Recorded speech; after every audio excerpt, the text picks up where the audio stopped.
개인 투자자가 주식으로 돈을 벌지 못하는 이유. 첫 번째, 시장은 원래 제로섬이 아니다.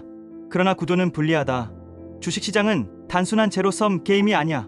기업이 성장하면 주가도 오르고 장기적으로는 시장 전체가 우상향하는 경향이 있지. 문제는 평균적으로는 우상향하지만 개인 투자자의 수익률은 시장 평균을 밑도는 경우가 많다는 거야.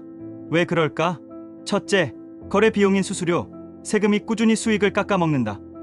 둘째, 기관, 외국인 투자자와 달리 정보와 자본, 전략에서 불리한 위치에 놓여 있다. 셋째, 무엇보다도 심리적 약점 때문에 시장이 흔들릴 때 버티지 못한다는 점이 커. 두 번째, 감정에 흔들리는 심리적 함정.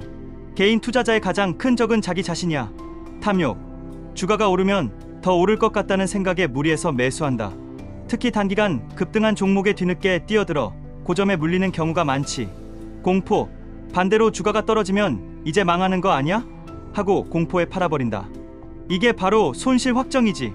확증 편향, 자신이 보고 싶은 뉴스만 보고 반대 신호는 무시한다. 예를 들어 어떤 종목을 샀는데 좋은 뉴스만 찾고 위험 신호는 애써 외면하는 거지. 군중 심리, 다들 사니까 나도 사야겠다는 생각으로 따라가는데 대부분 그 시점은 이미 늦은 경우가 많다. 결국 개인 투자자는 쌀 때 못 사고 비쌀 때 산다. 이게 장기적으로 수익을 갉아먹는 가장 치명적인 패턴이야. 세 번째, 단기 매매에 집착. 대부분의 개인은 장기 투자보다는 단타나 단기 매매를 선호해. 하루에 2%에서 3%만 먹어도 월급보다 낫다는 환상 때문이지. 하지만 현실은 다르다. 잦은 매매는 수수료와 세금 폭탄으로 이어진다. 방향이 맞아도 타이밍이 틀리면 수익은커녕 손실이 쌓인다. 시장은 단기적으로는 예측 불가능하다. 뉴스, 트윗 하나에도 급등락이 나오는데 개인이 그걸 따라잡을 수 있을까? 결국 단타는 장기적으로 99%가 실패하는 게임에 가깝다. 승자는 소수의 초고수 트레이더, 아니면 아예 시장을 만든 증권사와 브로커뿐이야. 네 번째, 기업의 본질보다 차트와 소문에 집착. 성공하는 투자는 결국 기업의 가치에 투자하는 거야. 버핏이 말했듯 주식을 살 때는 회사를 사는 것처럼 생각해야 하지. 그런데 개인 투자자는 대부분 기업의 실적, 재무제표, 산업 전망 같은 본질보다는 차트, 커뮤니티 소문, 단기 뉴스에만 의존해. 어떤 기업이 장기적으로 매출과 이익을 꾸준히 늘릴 수 있을지 보는 게 핵심인데, 사람들은 이번에 AI 테마라더라 같은 말에 혹해서 몰린다. 실적은 적자투성이인데 스토리만 화려한 기업에 몰빵해서 결국 고점에서 무너진다. 즉, 기업의 가치와 가격을 구분하지 못하는 게 치명적인 약점이야. 다섯 번째, 시간과 복리의 힘을 무시. 주식은 빨리 부자 되는 도구가 아니라 천천히 부자 되는 도구야. 하지만 개인은 대체로 조급하다. 1년 안에 수익을 내야 한다고 생각하고 조금만 수익이 나면 빨리 팔아버린다. 반대로 손실은 끝까지 끌고 가.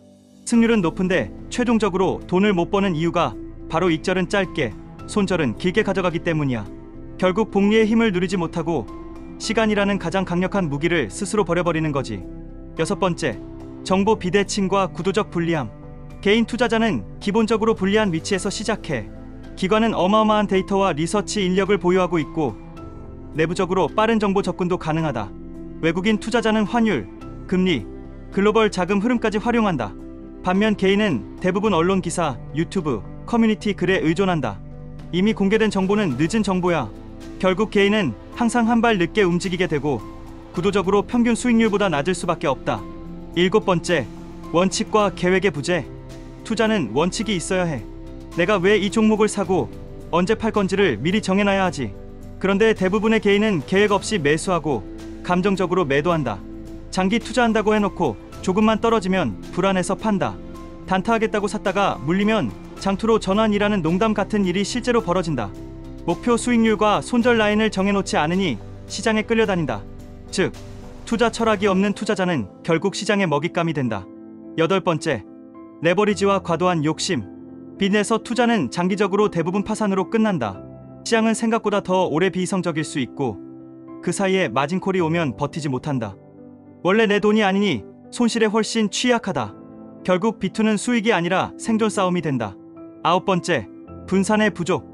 개인은 종종 한두 종목에 올인한다. 이거 무조건 대박 난다는 확신 때문이지.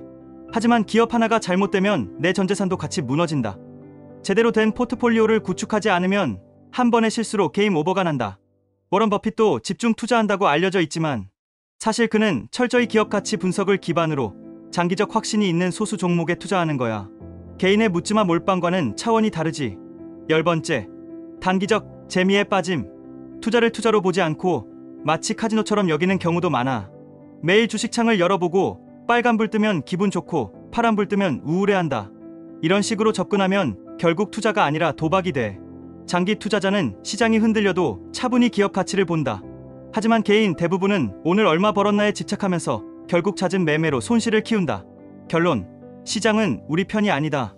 결국 개인 투자자가 주식으로 돈을 벌지 못하는 이유는 시장의 본질 때문이 아니라 자기 자신 때문이야. 감정에 흔들리고 계획 없이 움직이고 단기 이익에 집착하고 정보에서 분리하며 분산과 원칙이 부족하다. 하지만 역설적으로 말하면 이 함정을 피하면 개인도 충분히 돈을 벌 수 있다는 뜻이야. 장기적 안목으로 가치에 기반해 시간을 내 편으로 만들어가면 시장은 결국 보상을 준다. 문제는 그 과정을 버텨내는 사람이 극소수라는 거지. 정리하자면 개인 투자자가 돈을 못 버는 이유는 시장이 잔인해서가 아니라 대부분이 조급하고 원칙이 없어서 그래. 그래서 진짜 부자가 되는 사람은 많지 않아. 하지만 반대로 말하면 남들이 다 흔들릴 때 꾸준히 묵묵히 원칙을 지킨 사람만이 결국 시장에서 살아남아. 주식시장은 조급한 사람의 돈이 인내심 있는 사람에게 옮겨가는 곳이라는 말이 딱 맞아.